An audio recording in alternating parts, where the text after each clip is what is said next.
Hello everybody, how's it going? It's me, Crendor, and I thought a great video to open up December and celebrate Season of Discovery would be me reading all 50 in-game lore books from Classic WoW.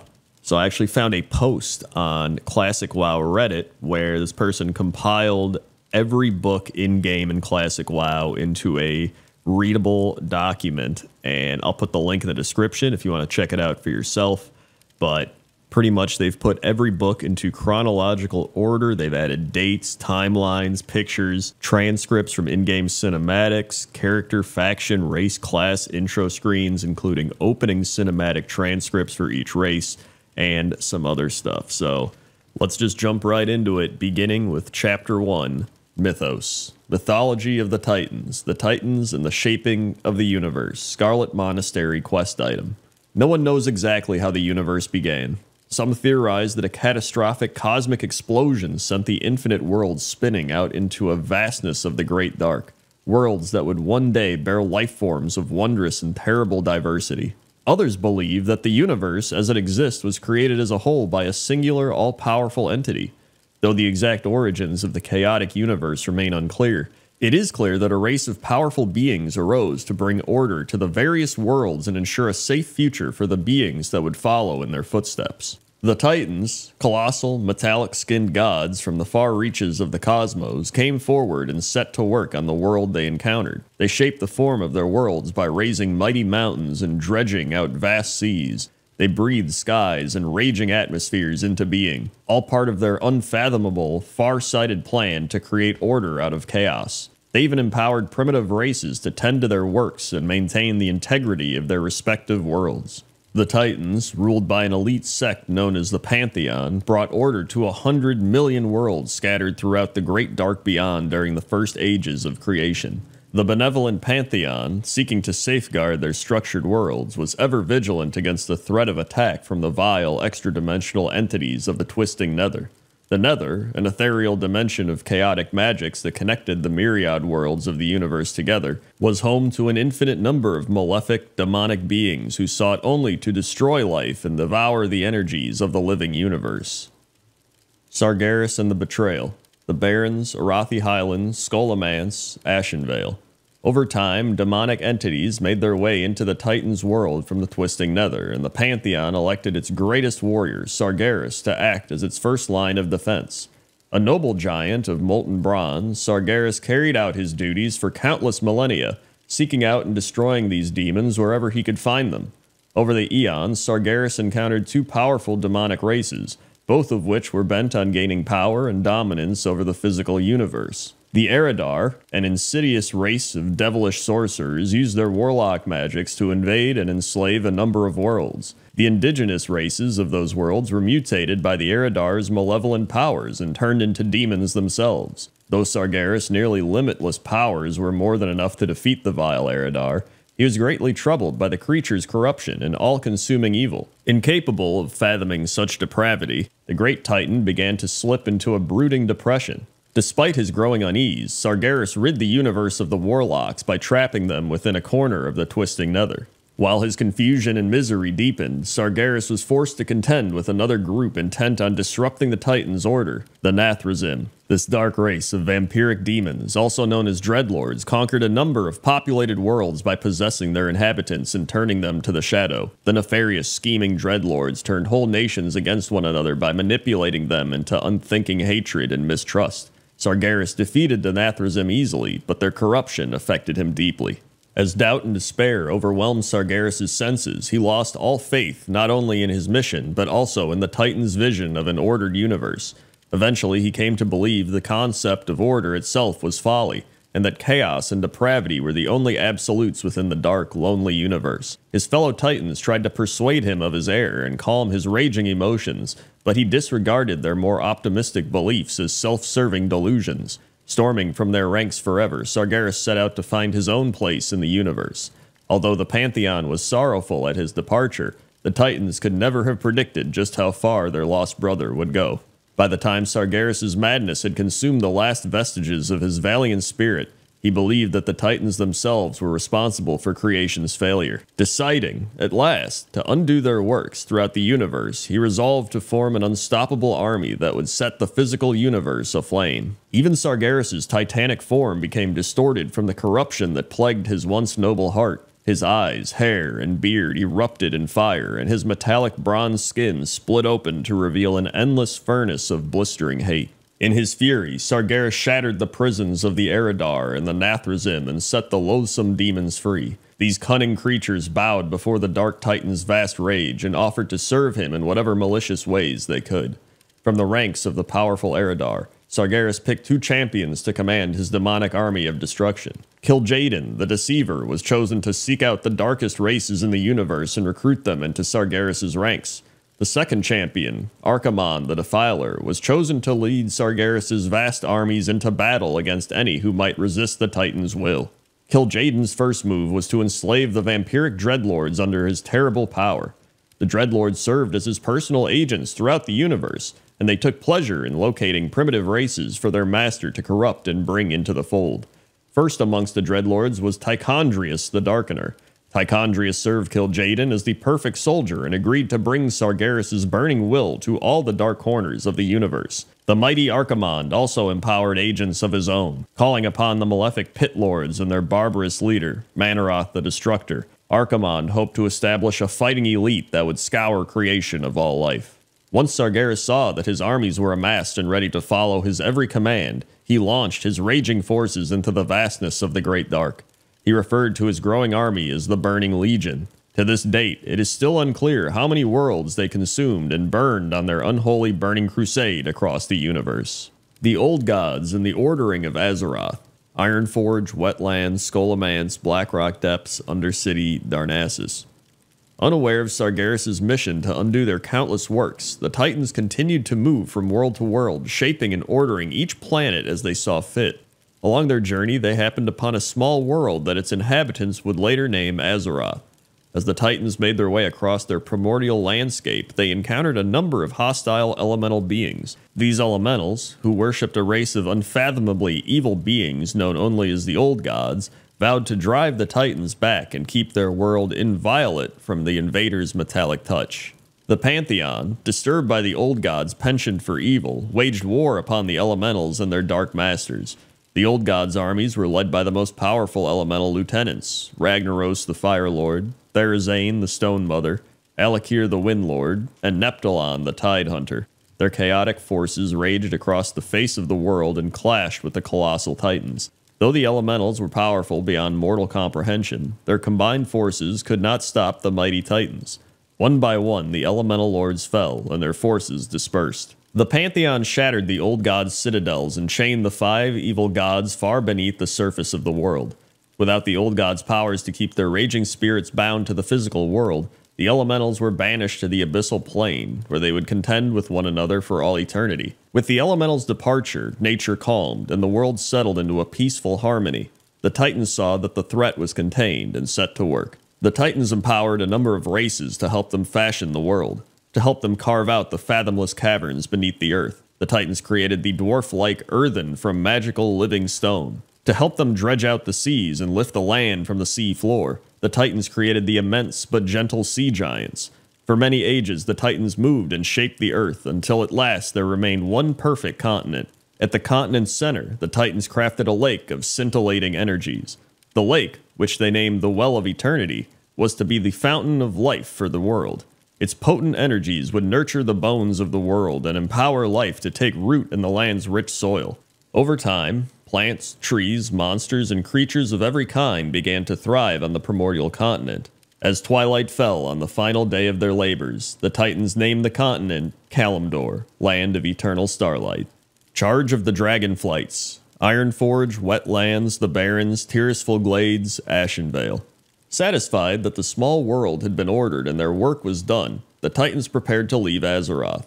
However, before they departed, they charged the greatest species of the world with the task of watching over Kalimdor, lest any forces should threaten its perfect tranquility.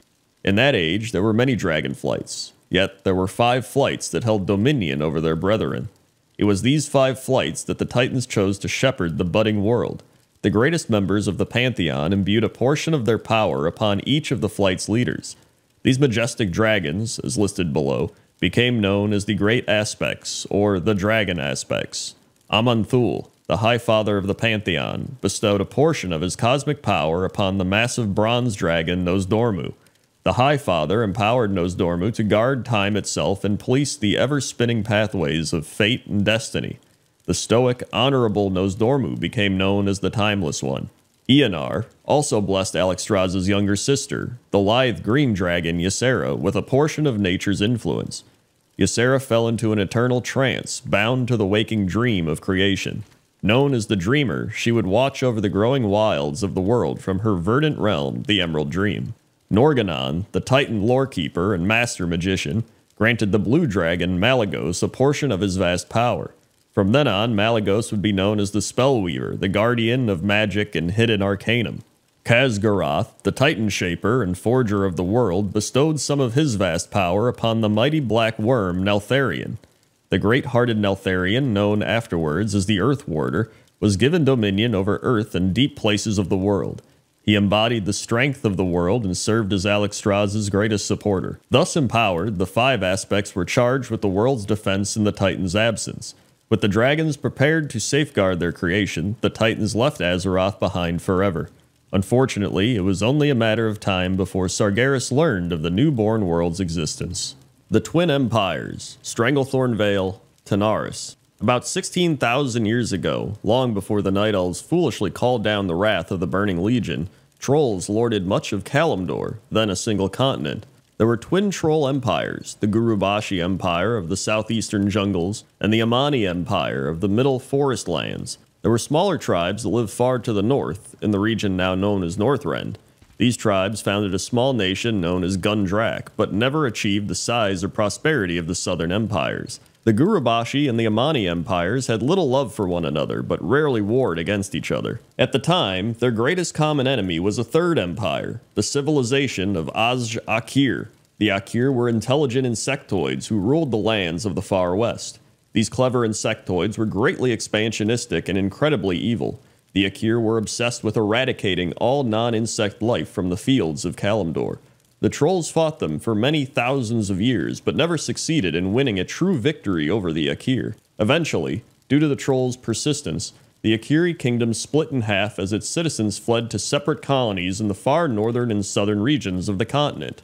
Two Akiri city-states emerged, Asjal Nerub in the northern wastes, and An-Karaj in the southern desert. Though the trolls suspected that there were other Akiri colonies beneath Kalimdor, their existence was never verified.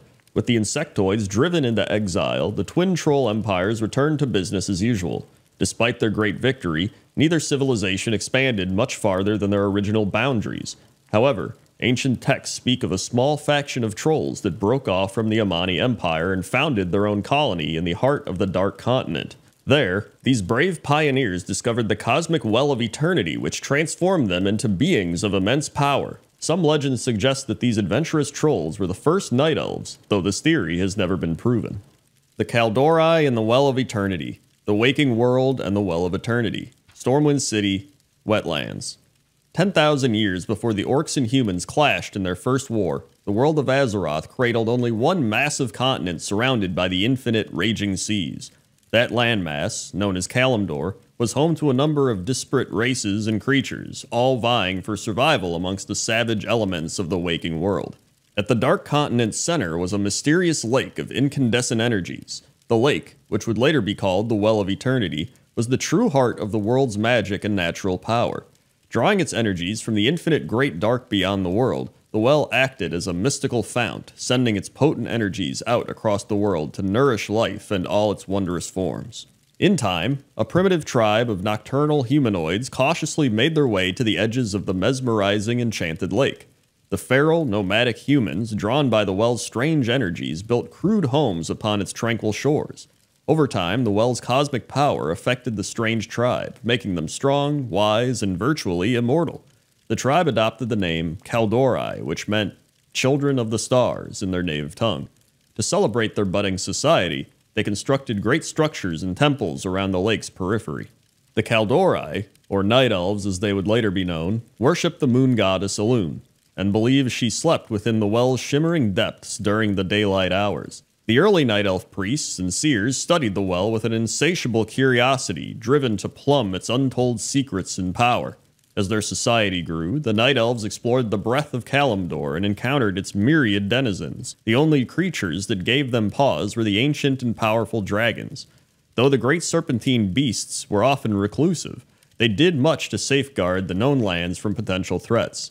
The Night Elves believed that the dragons held themselves to be the protectors of the world, and that they and their secrets were best left alone. In time, the Night Elves' curiosity led them to meet and befriend a number of powerful entities, not the least of which was Cenarius, a mighty demigod of the primordial forest lands. The great-hearted Cenarius grew fond of the inquisitive Night Elves and spent a great deal of time teaching them about the natural world. The tranquil Kaldori developed a strong empathy for the living forests of Kalimdor and reveled in the harmonious balance of nature.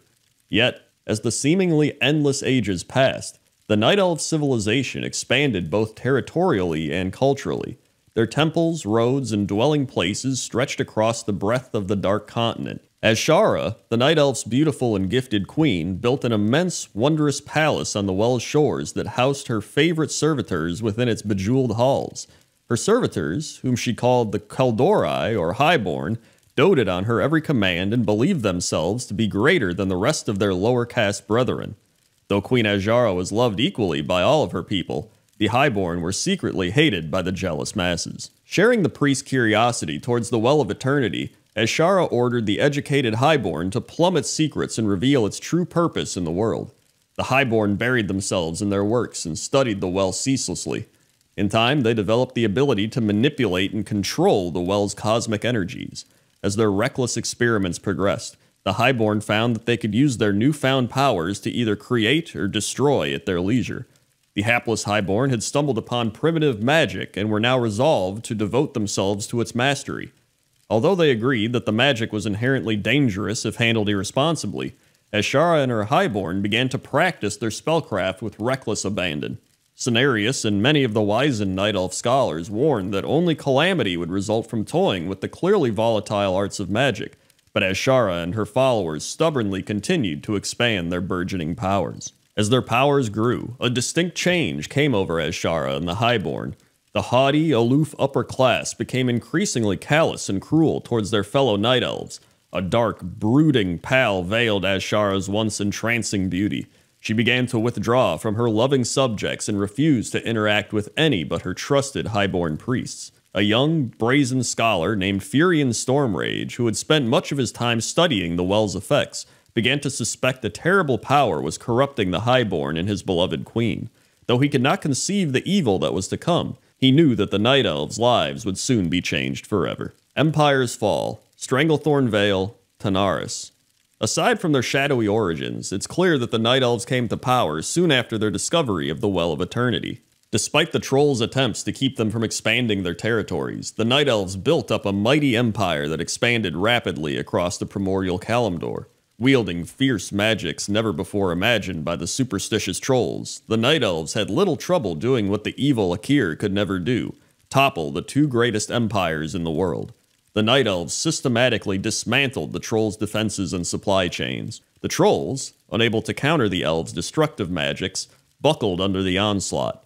The Night Elves proved every bit as cunning and bloodthirsty as the savage Trolls, incurring the later race's eternal hatred and disdain. The Gurubashi and Amani empires fragmented with only a few short years. Eventually, the Night Elves were burned by the arcane fires they had sought to control. Their reckless use of magic had lured the demonic Burning Legion to the world. The demons crushed much of the Night Elves' civilization. Though there are no records to indicate that the Legion attacked either troll civilization, it is likely that battles took place across the breadth of the continent. At the end of this terrible conflict, known as the War of the Ancients, the Well of Eternity imploded. The resulting shockwave shattered the greater landmass of Kalimdor. The center of the continent was blasted beneath the sea, leaving only a small group of broken, single continents. Thus, great chunks of both the Amani and Gurubashi empires still exist in the present-day lands of Kel'Thalas and Stranglethorn, respectively. The Azj-Akir kingdoms of Azjal-Nerub and Ahn'Qiraj have also survived in present-day Northrend and Tanaris, respectively. Both troll civilizations recoiled from the vast destruction of the primordial world they had known. The dauntless trolls rebuilt their ravaged cities and set about to reclaim some of their former power. The War of the Ancients, Stormwind City, Scarlet Monastery, Darnassus. The Highborn's reckless use of magic sent ripples of energy spiraling out from the Well of Eternity and into the great dark beyond. The streaming ripples of energy were felt by terrible alien minds. Sargeras, the great enemy of all life, the destroyer of worlds, felt the potent ripples and was drawn to their distant point of origin. Spying the primordial world of Azeroth and sensing the limitless energies of the Well of Eternity, Sargeras was consumed by an insatiable hunger. The great dark god of the nameless void resolved to destroy the fledgling world and claim its energies as his own. Sargeras gathered his vast burning legion and made his way towards the unsuspecting world of Azeroth. The legion was comprised of 1,000,000 screaming demons, all ripped from the far corners of the universe, and the demons hungered for conquest. Sargeras' lieutenants, Archimonde the Defiler and Manaroth the Destructor, prepared their infernal minions to strike. Queen Azshara, overwhelmed by the terrible ecstasy of her magic, fell victim to Sargeras' undeniable power and agreed to grant him entrance to her world. Even her highborn servitors gave themselves over to the magic's inevitable corruption and began to worship Sargeras as their god. To show their allegiance to the Legion, the highborn aided their queen in opening a vast swirling portal within the depths of the Well of Eternity. Once all his preparations had been made, Sargeras began his catastrophic invasion of Azeroth. The warrior demons of the Burning Legion stormed into the world through the Well of Eternity and laid siege to the Night Elves' sleeping cities. Led by Archimonde and Manaroth, the Legion swarmed over the lands of Kalimdor, leaving only ash and sorrow in its wake. The demon warlocks called down searing infernals that crashed like hellish meteors into the graceful spires of Kalimdor temples. A band of burning, bloodletting killers known as the Doomguard marched across Kalimdor's fields, slaughtering everyone in their path. Packs of wild demonic fellhounds ravaged the countryside unopposed. Though the brave Kaldori warriors rushed to defend their ancient homeland, they were forced to give ground, inch by inch, before the fury of the Legion's onslaught. It fell to Malfurion Stormrage to find help for his belligerent people. Stormrage, whose own brother, Illidan, practiced the highborn magics, was incensed by the growing corruption amongst the upper class. Convincing Illidan to forsake his dangerous obsession, Malfurion set out to find Cenarius and muster a resistance force. The beautiful young priestess, Tyrande, agreed to accompany the brothers in the name of Elune. Though Malfurion and Illidan shared a love for the idealistic priestess, Tyrande's heart belonged to Malfurion alone. Illidan resented his brother's budding romance with Tyrande, but knew that his heartache was nothing compared to the pain of his magical addiction. Illidan, who had grown dependent on the magic's empowering energies, struggled to keep control of his nearly overwhelming hunger to tap the well's energies once again. However, with Tyrande's patient support, he was able to restrain himself and help his brother find the reclusive demigod Cenarius. Cenarius, who dwelt within the sacred moonglades of the distant Mount Hyjal, agreed to help the Night Elves by finding the ancient dragons and enlisting their aid. The dragons, led by the great red Leviathan Alexstrasza, agreed to send their mighty flights to engage the demons and their infernal masters. Cenarius, calling on the spirits of the enchanted forests, rallied an army of ancient tree men and led them against the Legion in a daring ground assault. As the Night Elves' allies converged upon Azshara's temple and the Well of Eternity, all-out warfare erupted. Despite the strength of their newfound allies, Malfurion and his colleagues realized that the Legion would not be defeated by martial strength alone. As the titanic battle raged around Azshara's capital city, the delusional queen waited in anticipation for Sargeras' arrival. The Lord of the Legion was preparing to pass through the Well of Eternity and enter the ravaged world. As his impossibly huge shadow drew ever closer to the well's surface, Azshara gathered the most powerful of her highborn followers. Only by linking their magics together in one focused spell would they be able to create a gateway large enough for Sargeras to enter. As the battle raged across the burning fields of Kalimdor, a terrible turn of events unfolded. The details of the event have been lost to time, but it is known that Neltharion, the dragon aspect of Earth, went mad during a critical engagement against the Burning Legion. He began to split apart as flame and rage erupted from his dark hide.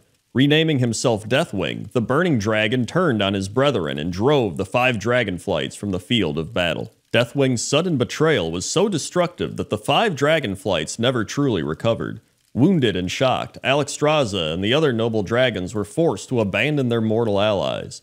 Malfurion and his companions, now hopelessly outnumbered, barely survived the ensuing onslaught. Malfurion, convinced that the Well of Eternity was the demon's umbilical link to the physical world, insisted that it should be destroyed.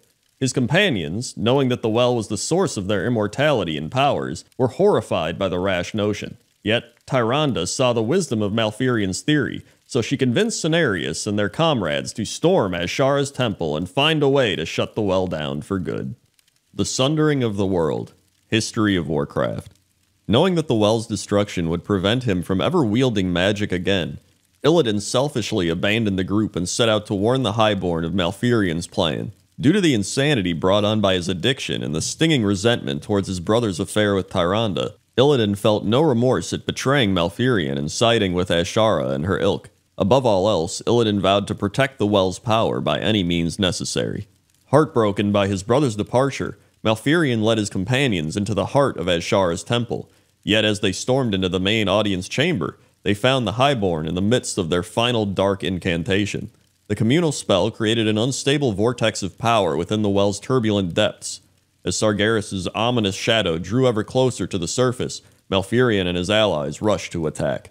Azshara, having received Illidan's warning, was more than prepared for them. Nearly all of Malfurion's followers fell before the Mad Queen's powers. Tyrande, attempting to attack Azshara from behind, was caught off guard by the Queen's highborn guardsmen. Though she vanquished the guardsmen, Tyrande suffered grievous wounds at their hands. When Malfurion saw his love fall, he went into a murderous rage and resolved to end Azshara's life. As the battle raged inside and outside of the temple, Illidan appeared from the shadows near the shores of the Great Well.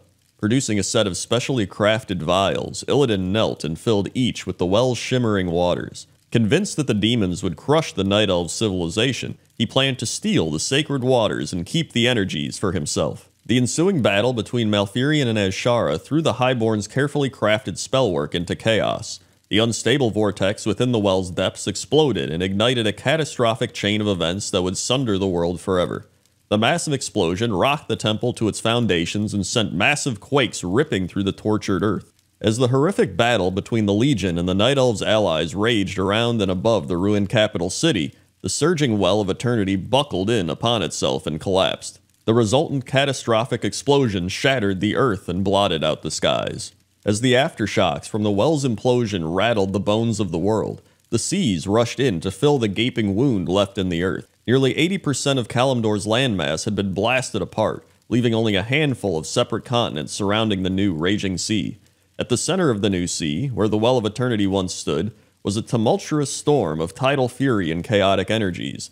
This terrible scar, known as the Maelstrom, would never cease its furious spinning. It would remain a constant reminder of the terrible catastrophe and the utopian era that had been lost forever. Somehow, against all odds, Queen Azshara and her highborn elite managed to survive the ordeal. Tortured and twisted by the powers they had released, Azshara and her followers were dragged down beneath the raging sea by the well's implosion. Cursed, transformed, they took on new shapes and became the hateful serpentine Naga. Azshara herself expanded with hate and rage, becoming a massive monstrosity, reflecting the wickedness and malice that had always hidden within her core. There, at the bottom of the Maelstrom, the Naga built for themselves a new city, Nazjatar, from which they would rebuild their power. It would take over 10,000 years before the Naga would reveal their existence to the surface world. Mount Hyjal and Illidan's Gift, Duskwood, Stormwind City, the Barrens, Darkshore. The few Night Elves that survived the horrific explosion rallied together on crudely made rafts and slowly made their way to the only landmass in sight. Somehow, by the grace of Elune, Malfurion, Tyrande, and Cenarius had survived the Great Sundering. The weary heroes agreed to lead their fellow survivors and establish a new home for their people. As they journeyed in silence, they surveyed the wreckage of their world and realized that their passions had wrought the destruction all around them. Though Sargeras and his legion had been ripped from the world by the well's destruction, Malfurion and his companions were left to ponder the terrible cost of victory. There were many Highborn who did survive the cataclysm unscathed. They made their way to the shores of the new land along with the other Night Elves. Though Malfurion mistrusted the Highborn's motivations, he was satisfied that they could cause no real mischief without the well's energies. As the weary mass of Night Elves landed upon the shores of the new land, they found that the holy mountain, Hyjal, had survived the catastrophe. Seeking to establish a new home for themselves, Malfurion and the Night Elves climbed the slopes of Hyjal and reached its windswept summit. As they descended into the wooden bowl, nestled between the mountain's enormous peaks, they found a small, tranquil lake. To their horror, they found that the lake's waters had been fouled by magic. Illidan, having survived the Sundering as well, had reached Hyjal's summit long before Malfurion and the Night Elves. In his mad bid to maintain the flows of magic in the world, Illidan had poured his vials, which contained the precious waters from the Well of Eternity, into the mountain lake. The well's potent energies quickly ignited and coalesced into a new Well of Eternity. The exultant Illidan, believing that the new well was a gift to future generations, was shocked when Malfurion hunted him down. Malfurion explained to his brother that magic was innately chaotic and that its use would inevitably lead to widespread corruption and strife. Still, Illidan refused to relinquish his magical powers. Knowing full well where Illidan's ruthless schemes would eventually lead, Malfurion decided to deal with his power-crazed brother once and for all. With Cenarius' help, Malfurion sealed Illidan within a vast underground barrow prison, where he would remain chained and powerless until the end of time. To ensure his brother's containment, Malfurion empowered the young warden, Maiev Shadowsong, to be Illidan's personal jailer. Concerned that destroying the new well might bring about an even greater catastrophe, the Night Elves resolved to leave it be. However, Malfurion declared that they would never practice the arts of magic again. Under Cenarius' watchful eye, they began to study the ancient arts of druidism that would enable them to heal the ravaged earth and regrow their beloved forest at the base of Mount Hyjal. The World Tree and the Emerald Dream, Stormwind City, Scarlet Monastery, Darnassus. For many years, the Night Elves worked tirelessly to rebuild what they could of their ancient homeland. Leaving their broken temples and roads to be overgrown, they constructed their new homes amidst the verdant trees and shadowed hills at Hyjal's base. In time, the dragons that had survived the Great Sundering came forth from their secret abodes. Alexstrasza the Red, Ysera the Green, and Nosdormu the Bronze descended upon the druids' tranquil glades and surveyed the fruits of the Night Elves' labor. Malfurion, who had become an arch-druid of immense power, greeted the mighty dragons and told them about the creations of the new Well of Eternity. The great dragons were alarmed to hear the dark news and speculated that as long as the well remained, the Legion might one day return and assault the world once again. Malfurion and the three dragons made a pact to keep the well safe and ensure that the agents of the Burning Legion would never find their way back into the world. Alexstrasza, the Lifebinder, placed a single enchanted acorn within the heart of the Well of Eternity. The acorn, activated by the potent magical waters, sprung to life as a colossal tree. The mighty tree's roots grew from the well's waters, and its verdant canopy seemed to scrape the roof of the sky. The immense tree would be an everlasting symbol of the Night Elves' bond with nature, and its life-giving energies would extend out to heal the rest of the world over time. The Night Elves gave their world tree the new name Nordrassil, which meant Crown of the Heavens in their native tongue. Nosdormu, the Timeless, placed an enchantment upon the world tree to ensure that as long as the colossal tree stood, the Night Elves would never age or fall prey to sickness or disease. Ysera, the Dreamer, also placed an enchantment upon the world tree by linking it to her own realm, the ethereal dimension known as the Emerald Dream. The Emerald Dream, a vast, ever-changing spirit world, existed outside the boundaries of the physical world. From the dream, Ysera regulated the ebb and flow of nature and the evolutionary path of the world itself. The Night Elf druids, including Malfurion himself, were bound to the dream through the world tree. As part of the mystical pact, the druids agreed to sleep for centuries at a time so that their spirits could roam the infinite paths of Ysera's dreamways. Though the druids were grieved at the prospect of losing so many years of their lives to hibernation, they selflessly agreed to uphold their bargain with Ysera. Exile of the High Elves, the Barrens, Scholomance, Undercity, Darnassus. As the centuries passed, the Night Elves' new society grew strong and expanded throughout the budding forest that they had came to call Ashenvale. Many of the creatures and species that were abundant before the Great Sundering, such as furbolgs and quillboars, reappeared and flourished in the land. Under the Druids' benevolent leadership, the Night Elves enjoyed an era of unprecedented peace and tranquility under the stars. However, many of the original Highborn survivors grew restless. Like Illidan before them, they fell victim to the withdrawal that came from the loss of their coveted magics. They were tempted to tap the energies of the Well of Eternity and exult in their magical practices. Dathramar, the brash, outspoken leader of the Highborn, began to mock the Druids publicly, calling them cowards for refusing to wield the magic that he said was theirs by right. Malfurion and the Druids dismissed Dathramar's arguments and warned the Highborn that any use of magic would be punishable by death. In an insolent and ill-fated attempt to convince the Druids to rescind their law, Dathramar and his followers unleashed a terrible magical storm upon Ashenvale. The Druids could not bring themselves to put so many of their kin to death, so they decided to exile the reckless Highborn from their lands. Dathramar and his followers, glad to be rid of their conservative cousins at last, boarded a number of specialty crafted ships and set sail upon the seas. Though none of them knew what awaited them beyond the waters of the raging maelstrom, they were eager to establish their own homeland, where they could practice their coveted magics with impunity. The Highborn, or Keldori, as Oshara had named them in ages past, would eventually set shore upon the eastern land men would call Lordaeron. They planned to build their own magical kingdom, Kel'Thalas, and reject the Night Elves' precepts of moon worship and nocturnal activity. Forever after, they would embrace the sun and be known only as the High Elves. The Sentinels and the Long Vigil, Stranglethorn Vale, Feralus. With the departure of their wayward cousins, the Night Elves turned their attention back to the safekeeping of their enchanted homeland. The Druids, sensing that their time of hibernation was drawing near, prepared to sleep and leave their loved ones and families behind. Tyrande, who had become the High Priestess of Elune, asked her love, Malfurion, not to leave her for Ysera's Emerald Dream. But Malfurion, honor-bound to enter the changing dreamways, bid the priestess farewell and swore that they would never be apart so long as they held true to their love. Left alone to protect Kalimdor from the dangers of the New World, Tyrande assembled a powerful fighting force from amongst her Night Elf sisters.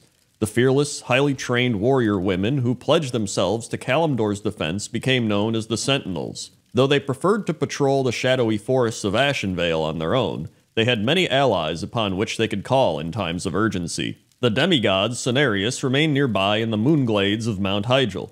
His sons, known as the Keepers of the Grove, kept close watch on the Night Elves and regularly helped the Sentinels maintain peace in the land. Even Cenarius' shy daughters, the Dryads, appeared in the open with increasing frequency. The task of policing Ashenvale kept Tyrande busy, but without Malfurion at her side, she knew little joy. As the long centuries passed while the Druids slept, her fears of a second demonic invasion grew. She could not shake the unnerving feeling that the Burning Legion might still be out there, beyond the great dark of the sky, plotting its revenge upon the Night Elves and the world of Azeroth. Wrath of the Soulflare, Stranglethorn Vale, Tanaris. The long centuries following the great sundering of the world were difficult ones for the troll race. Famine and terror were commonplace within the broken kingdoms. The Gurubashi trolls, driven to desperate ends, sought aid from ancient mystical forces. Though both of the troll kingdoms shared a central belief in a great pantheon of primitive gods, the Gurubashi fell under the sway of the Darkest One.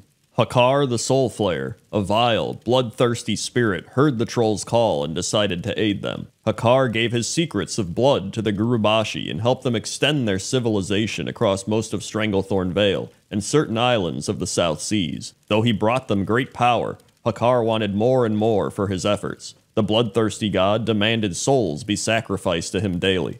He dreamed of gaining access to the physical world so he could devour the blood of all mortal creatures. In time, the Gurubashi realized what kind of creature they had courted with, and turned against him. The strongest tribes rose up against Hakar and his loyal priests, the Atalai. The terrible war that ensued between Hakar's followers and the rest of the Gurubashi tribes is spoken of only in whispers. The budding empire was shattered by the magic unleashed between the angry god and his rebel children. Just as the battle seemed most hopeless, the trolls succeeded in destroying Hakar's avatar and banishing him from the world. Even his Atalai priests were eventually driven from the capital of Zul'Gurub and forced to survive in the uncharted swamplands to the north. Within those shadowy fens, they built a great temple to their fallen god, Atal Hakar, where they could continue to do their master's work. The rest of the Gurubashi tribes went their separate ways after the Great Civil War had left their land in ruins. The Skullsplitter, Bloodscalp, and Darkspear tribes set off to claim their own lands within the vast jungles of Stranglethorn. Though a fragile peace had settled over the broken empire, some spoke of a prophecy that Hakar would one day be reborn into the world, and on that day, he would consume it whole. And that's the end of Chapter 1. So if you enjoyed this, give the video a like and let me know down in the comments section, because there are 5 chapters, as well as things like the Green Hills of Stranglethorn, the War of the Shifting Sands, and plenty of other lore in Classic WoW. I just want to make sure people do enjoy this video before I make more of them, because it takes quite a bit of work to read for this long, and then I have to go back and re-record things that I don't read correctly, or, you know, fix little sounds that happen throughout the video, but I do enjoy reading this, and I like learning the lore along the way as well, so let me know what you think, and we'll probably do some more. Okay? Okay. See ya.